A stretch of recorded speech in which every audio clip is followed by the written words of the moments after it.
दोस्तों, एक बार देवी सरस्वती ब्रह्मदेव के पास आकर उन्हें पूछने लगती है, हे स्वामी, आपने इस सृष्टि की रचना की है। आपने अपने मन से तथा शरीर के पृथक पृथक अंगों से अनेक ऋषि मुनियों को प्रकट किया है तथा अनेक सुंदर सुंदर अप्सराओं, गंधर्वों तथा देवताओं को भी प्रकट किया है। आपने ही स्त्रियों को सौंदर्य और चंचलता प्रदान की है। किंतु हे प्रभु, स्त्रियों में ही गर्भ की उत्पत्ति क्यों होती है? संसार में केवल स्त्रियां ही गर्भ धारण क्यों करती है? इसके पीछे क्या कारण है? यह कष्ट केवल स्त्रियों को ही क्यों सहन करना पड़ता है? तब ब्रह्मा जी मुस्कुराते हुए कहते हैं, हे देवी, आज आपने उचित ही प्रश्न किया है और यह बात सत्य है कि संसार में सभी रोगों और कष्टों से बढ़कर गर्भ धारण का कष्ट होता है।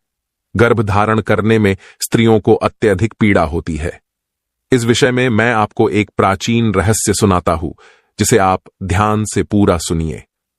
जो भी स्त्री इस कथा का श्रवण करती है, उसे अत्यंत गुणवान तथा रूपवान पुत्र की प्राप्ति होती है। देवी सरस्वती कहती है, हे प्रभु, मैं इस कथा को ध्यानपूर्वक सुनूंगी। कृपया आप इस कथा को मुझसे कहिए। फिर ब्रह्मा जी कहते हैं, हे देवी, पुलत्स्य का जन्म मेरे कान से हुआ था। पुलत्स्य मेरे मानस पुत्रों में से एक है।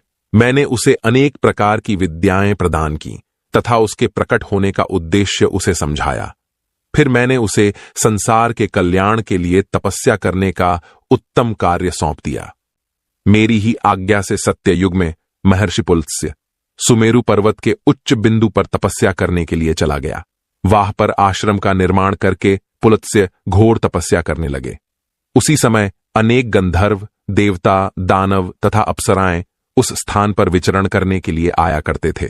उन सभी की दृष्टि पुलत्स्य पर पड़ी तो वे सभी उनकी चेष्टा करने लगे। उन्होंने पुलत्स्य की तपस्या में अनेक बार विघ्न उत्पन्न करने का प्रयास किया। खेल खेल में अप्सराएं पुलत्स्य के तप को भंग करने का प्रयास करने लगी, उनकी तपस्या में बाधा निर्माण करने लगी। तभी पुलत्स्य ने क्रोध में आकर वहां पर उपस्थित सभी अप्सराओं और गंधर्वों को यह चेतावनी दे दी, आज के बाद जो भी प्राणी उनके सामने आएगा और उनकी तपस्या में विघ्न डालेगा, वह गर्भ धारण करेगा। पुलत्स्य की ऐसी कठोर वाणी सुनकर समस्त अप्सराएं, गंधर्व आदि भयभीत हो गए और वहां से डरकर दूर भाग गए।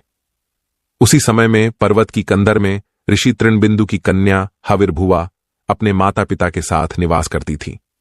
वह महर्षि पुलत्स्य के कहे गए वचन को नहीं जानती थी। फिर एक दिन वह अपनी सहेलियों को खोजते हुए सुमेरु पर्वत के उस स्थान पर चली गई जहां पर ऋषि पुलत्स्य तपस्या कर रहे होते हैं। तृणबिंदु की कन्या अपने सहेलियों को पुकारते हुए महर्षि पुलत्स्य के आश्रम पर पहुंच गई। जब हविर्भुआ महर्षि पुलत्स्य के सामने आकर खड़ी हो गई तो उनकी दृष्टि उस स्त्री पर पड़ी। महर्षि पुलत्स्य की दृष्टि पड़ते ही पुलत्स्य के श्राप का प्रभाव उस पर पड़ने लगा। तत्काल ही उसका शरीर पीला पड़ने लगा और वह उसी क्षण गर्भवती हो गई।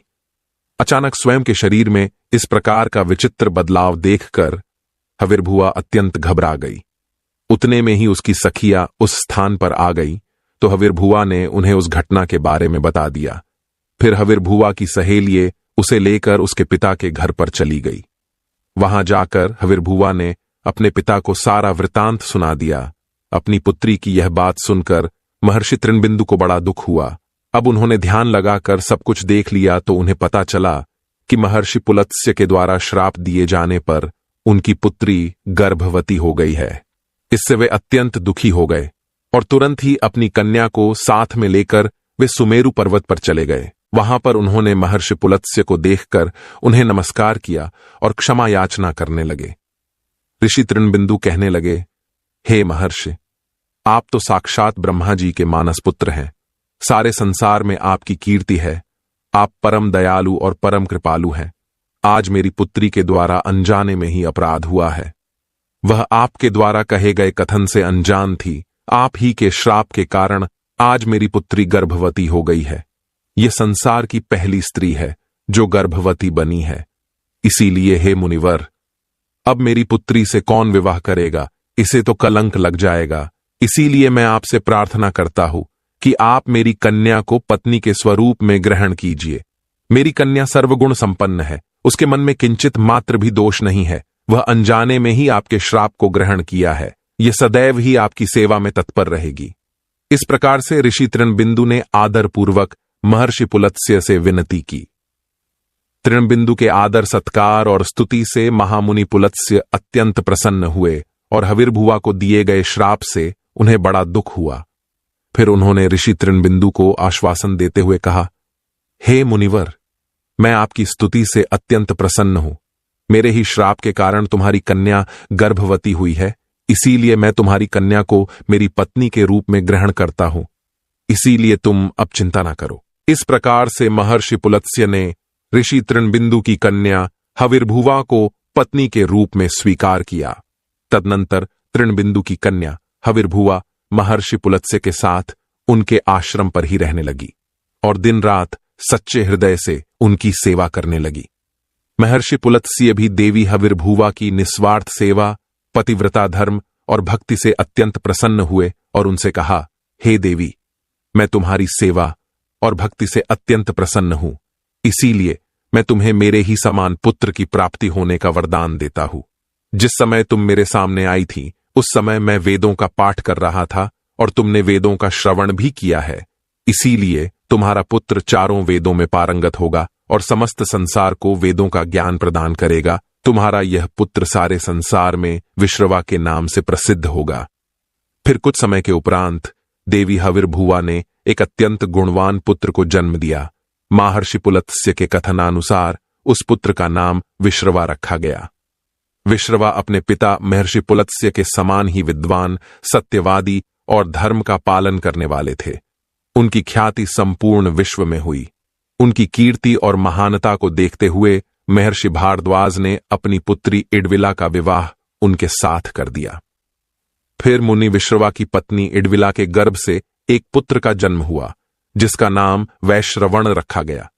वैश्रवण का ही एक नाम कुबेर है। कुबेर जी ने ब्रह्मा जी को प्रसन्न करने के लिए कठोर तपस्या की। फिर कुबेर की तपस्या से प्रसन्न होकर ब्रह्मदेव ने उन्हें वरदान दिया और उन्हें उत्तर दिशा का स्वामी तथा धनाध्यक्ष बना दिया। इसके साथ ही मन की गति से चलने वाला पुष्पक विमान कुबेर को भेंट दिया। कुबेर जी धन के स्वामी है। गंधमादन पर्वत पर स्थित संपत्ति का चौथा भाग कुबेर जी के ही नियंत्रण में है। कुबेर जी ने उस धन का 16वां भाग मनुष्यों को प्रदान किया। महर्षि विश्रवा की दूसरी पत्नी का नाम कैकसी था। एक बार भगवान शिव ने माता पार्वती के लिए अत्यंत सुंदर महल का निर्माण करवाया था, जिसे लंका नाम दिया गया। उस लंका के गृह प्रवेश के समय भगवान शिव ने ऋषि विश्रवा को भी निमंत्रण दिया हुआ था। ऋषि विश्रवा अपनी पत्नी को लेकर लंका के गृह प्रवेश में गए थे। जब भगवान शिव ने ऋषि विश्रवा को दान मांगने के लिए कहा, तब विश्रवा की दुष्ट पत्नी कैकसी ने छल से उन्हें लंका मांगने के लिए विवश कर दिया। और भगवान शिव तो भोलेनाथ है, उन्होंने विश्रवा को लंका दान में दे दी, जिससे माता पार्वती को अत्यंत क्रोध आ गया और उन्होंने कैकसी को श्राप देते हुए कहा, आज तुमने मेरे पति से जिस सोने की लंका को मांगा है, एक दिन वे ही तुम्हारी इस सोने की लंका को जलाकर भस्म कर डालेंगे। जिसके बाद विश्रवा जी ने भगवान शिव द्वारा प्रदान की गई सोने की लंका को अपने पुत्र कुबेर को प्रदान की, किंतु बाद में कैकसी के पुत्र रावण ने कुबेर से वह लंका छीन ली। लेकिन त्रेता युग में भगवान शिव के अवतार हनुमान जी ने उस सोने की लंका को जलाकर भस्म कर डाला।